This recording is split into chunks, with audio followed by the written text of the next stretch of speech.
নেতা হবার নেশায় কাদের উগ্র শিবির বিদ্বেষী আচরণ করছে সাদিক কায়েম। ইসলামী ছাত্র শিবিরের কেন্দ্রীয় কমিটির প্রকাশনা সম্পাদক সাদিক কায়েমকে ঘিরে আব্দুল কাদেরের অভিযোগ। গতকাল রাত ৯টার দিকে গণতান্ত্রিক ছাত্র সংসদ ঢাকা বিশ্ববিদ্যালয় শাখার আহ্বায়ক আব্দুল কাদের ফেসবুকে পোস্ট দেন যে সাদিক কায়েমসহ শিবিরের কয়েকজন কেন্দ্রীয় নেতা ছাত্রলীগে লুকিয়ে থাকা শিবির কর্মীদের বাঁচাতে সহায়তা করছেন। রোববার দিবাগত রাত ১২টা ৫৫ নিজের ভেরিফাইড আইডি থেকে দেওয়া এক দীর্ঘ পোস্টে সাদিক কায়েম এসব অভিযোগকে সম্পূর্ণ মিথ্যা বলে দাবি করেন।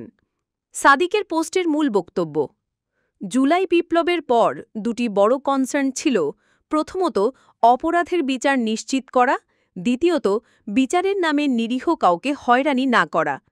তখন অনেকেই জানান যে তারা ছাত্রলীগের সাথে যুক্ত হলেও কোনো ফৌজদারি অপরাধ করেননি এবং ব্যক্তিগত আক্রোশে মামলায় তাদের নাম তোলা হচ্ছে। এ কারণে বিভিন্ন স্টেক হোল্ডারদের মধ্যে তথ্য আদান প্রদান ও যাচাই করা জরুরি ছিল।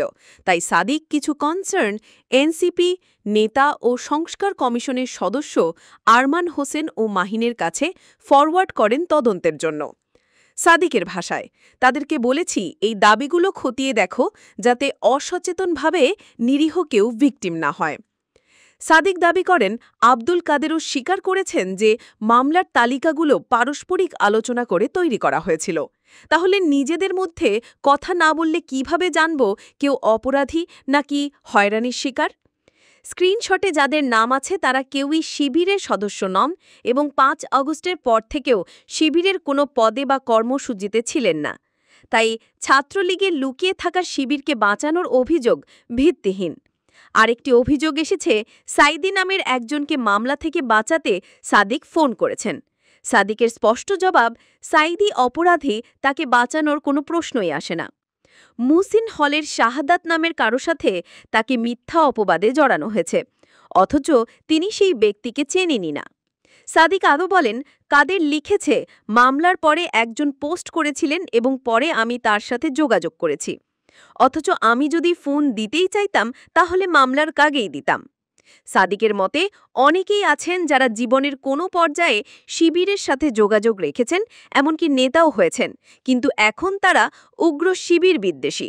এবং যদি তাদের কর্মকাণ্ডের দায়ভারও শিবিরকে নিতে হয়, তাহলে যারা শিবির ছেড়ে বাগছাছ বা এনসিপিতে গেছেন তাদের নেতিবাচক কর্মকাণ্ডের দায়ভারও শিবিরকে নিতে হবে, যা একেবারেই অযৌক্তিক।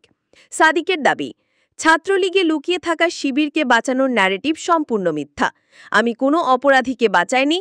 অসত্য অপবাদ ছড়িয়ে নেতা হবার নেশা ভুল পথ। আপনারা কি মনে করেন, এটি কি রাজনৈতিক ষড়যন্ত্র নাকি সত্যিকারের উদ্বেগের প্রকাশ? কমেন্টে জানান।